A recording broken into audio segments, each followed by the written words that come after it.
Ako ste razmišljali o uzgajanju vlastitih sadnica ili presadnica biljaka, a još se za to niste odlučili, vrijeme je da se i u tome okušate.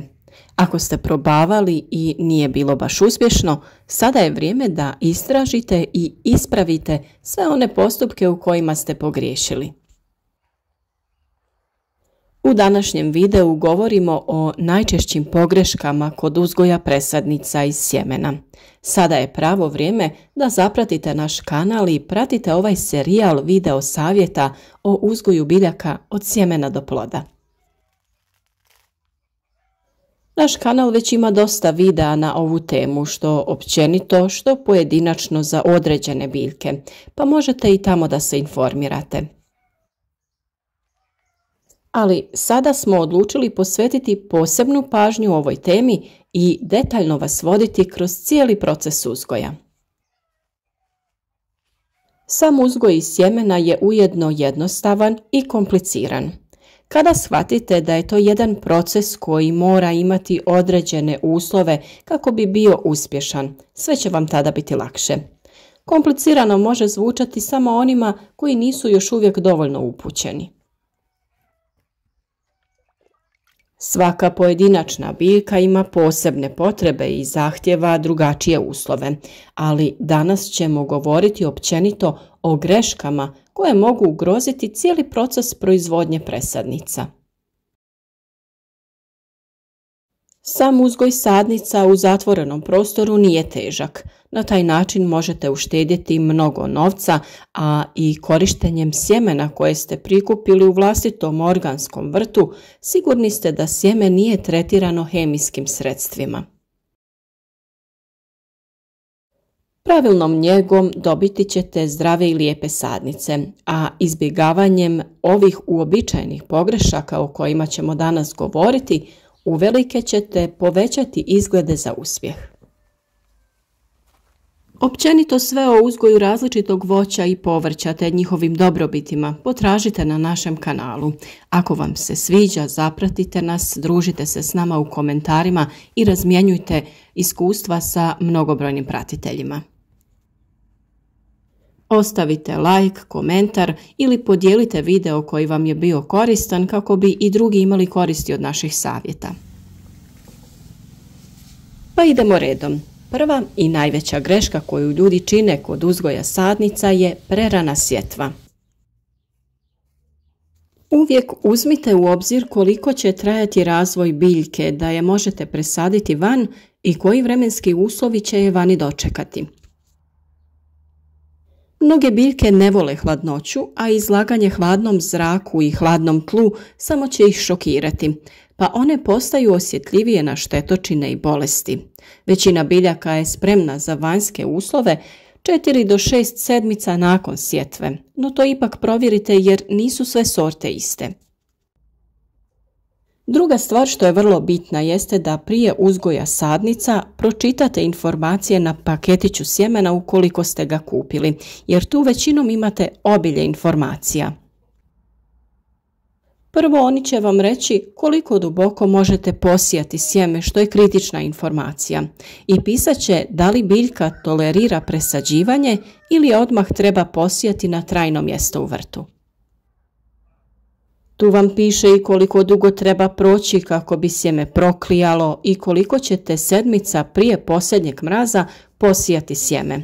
Čuvajte to pakiranje jer vrlo su velike šanse da ćete naknadno ipak trebati neku informaciju ili ćete sljedeće godine poželjeti posijati opet istu biljku.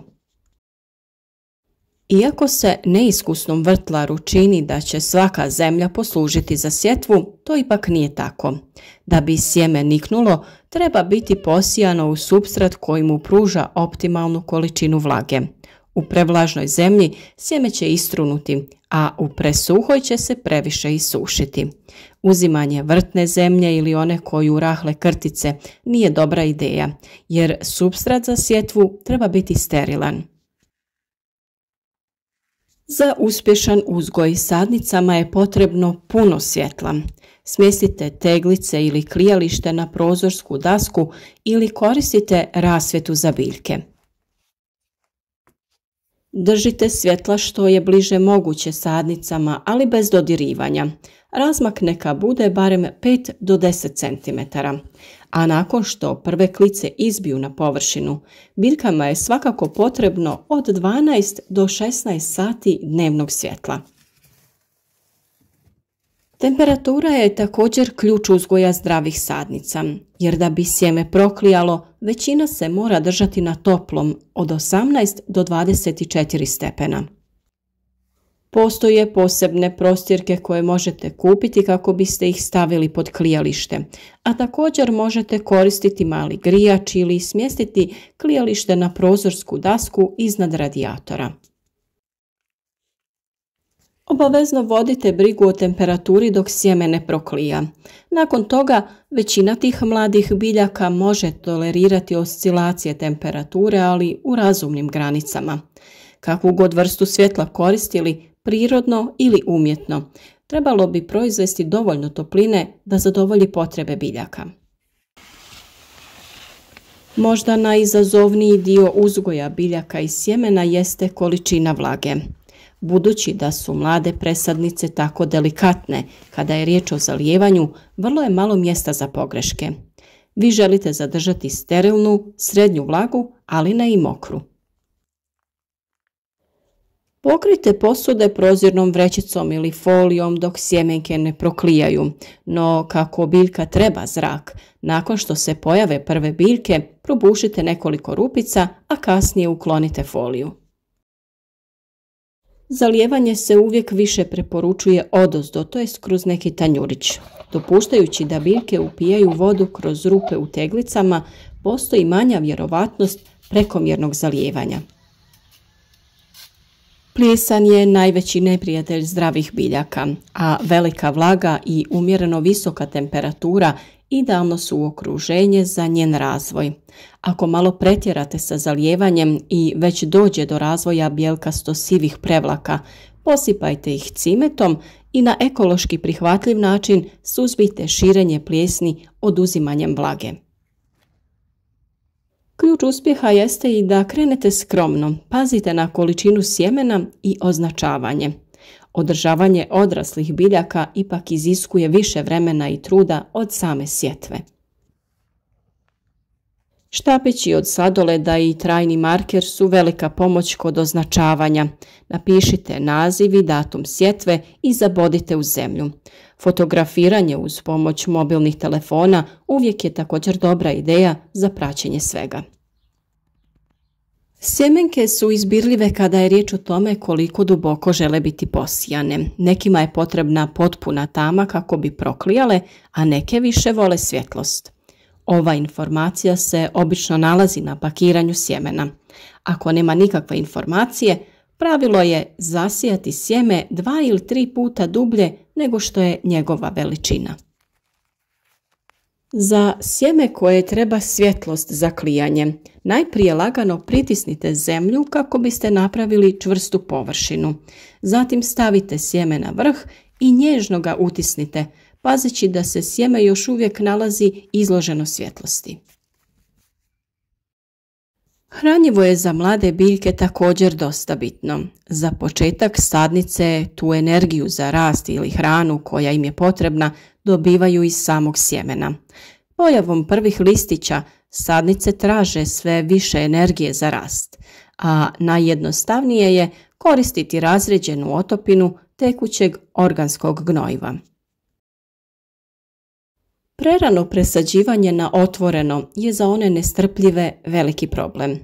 Mlada biljka koju ste čuvali 4 do 6 sedmica u zatvorenom prostoru gdje ste se brinuli da joj osigurate idealne uslove, jako će se iznenaditi ako je bez pripreme jednog dana jednostavno presadite van i ostavite na milost i nemilost prirode.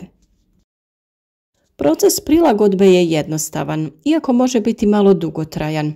Nazivamo ga otvrdnjavanje ili kaljenje.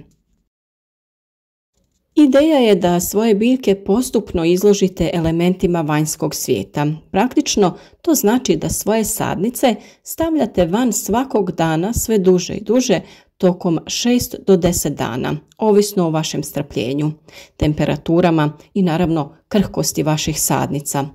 To ih priprema polako za vjetar, sunce i vanjsku temperaturu. O svemu ovom ćemo detaljno govoriti u narednom periodu, pa svakako vrijedi kliknuti subscribe, a klik na zvonce pored osigurati će vam da dobijete obavijesti o svakom novom videu. Uz naše savjete osigurajte sebi uzgoj zdravih i jakih presadnica, a na kraju i biljaka u vašem vrtu.